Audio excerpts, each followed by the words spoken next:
Anti-diarrheal drugs. Diarrhea is basically the passage of unusually loose or watery stools at least 3 or more times in 24 hours. On the basis of onset, diarrhea is divided into acute and chronic diarrhea. The acute form lasts for about 2 to 3 days, while the chronic form can last for more than 2 weeks. The acute form of diarrhea can be caused by infectious agents, and the chronic form is basically due to more serious and chronic conditions such as inflammatory bowel disease, Crohn's disease, irritable bowel syndrome, malabsorption syndrome, etc.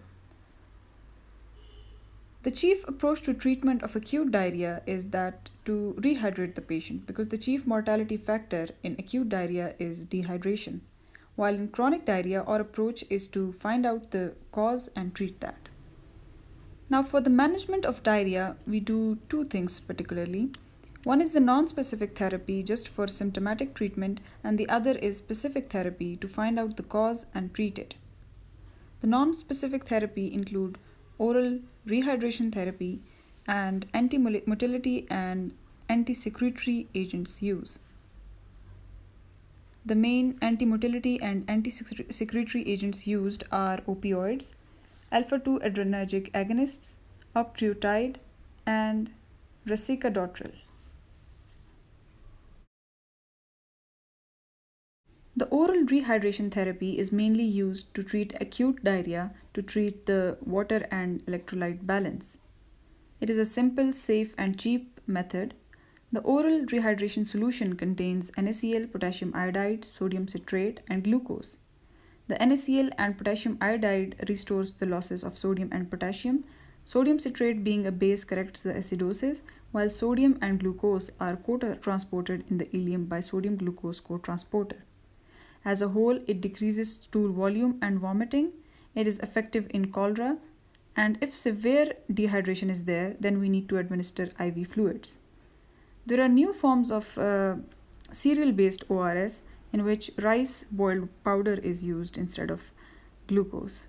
Zinc should also be administered because it is necessary for epithelial regeneration that might be destroyed in chronic inflammatory diseases of the gut. Now, the first drug that we can use as anti-motility and anti-secretory is actually opioids. They are the most effective prescription drugs for chronic diarrhea. If you remember from the opioid analgesics topic, one of the chief side effects of opioid analgesics was constipation, so we use that effect here. One bad thing about this is its addiction capability. It has two actions, one is central and the other is in the enteric nervous system. Two actions in the enteric nervous system. One is to decrease acetylcholine release from enteric interneurons and motor neurons, and secondly, it also inhibits the secretomotor activity of the neurons by decreasing chloride secretion, and thus little water follows the chloride. The three chief drugs used are codeine, diphenoxylate, and loperamide. Codeine has the potential to be abused, and so has diphenoxylate. Diphenoxylate is even banned in some countries. Thirdly, loperamide is related to pethidine, and it is actually potent than morphine. It acts with the mu receptors in the gut, decreasing GI motility, increasing sphincter tone, and the good thing about this is it has no abuse potential. It also decreases secretion, and acute and chronic diarrhea can be managed with this.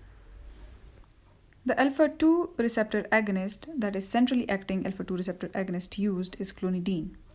It has two actions mainly, anti-secretory and anti-motility. The side effects are basically depression. Depression is there due to decreased norepinephrine release. We know that alpha-2 receptor is an autoreceptor. It also causes hypotension due to decreased sympathetic outflow. The use is to treat the diarrhea due to opioid withdrawal and that associated with diabetic neuropathy.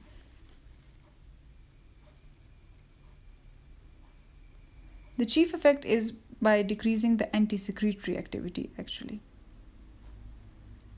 Next drug that we can use is octreotide. It is actually a somatostatin analog. It inhibits growth hormone secretion, and apart from that, to our interest here, it also inhibits the release of serotonin, vasoactive intestinal polypeptide, gastrin, insulin, etc. And it can be used in diarrhea in diabetics, hormone secreting tumors that causes diarrhea. The secreting tumor might secrete serotonin that might act on the 5-HT4 receptors, and AIDS associated diarrhea. The next antimotility and anti-secretory agent used is resicadotril. It is actually a prodrug which is then converted into an enkephalinase. Now we know that enkephalins are endogenously produced opioids, and if the enzyme which degrades these opioids is degraded itself, then enkephalin's concentration will increase in the intestinal mucosa and will act on the mu receptors, causing decreased motility and decreased secretion, just like the opioid analogs.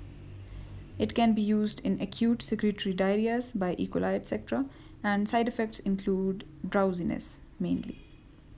Now, lastly, we can provide a specific therapy if there is a chronic infection, and it can be different for different organisms that are associated with diarrhea, such as Shigella, Salmonella, E. coli, and Amoeba histolytica, etc. And the chief antibiotics used are ciprofloxacin, doxycycline, and metronidazole. If not, then others can also work. That's all about anti-diarrheal agents.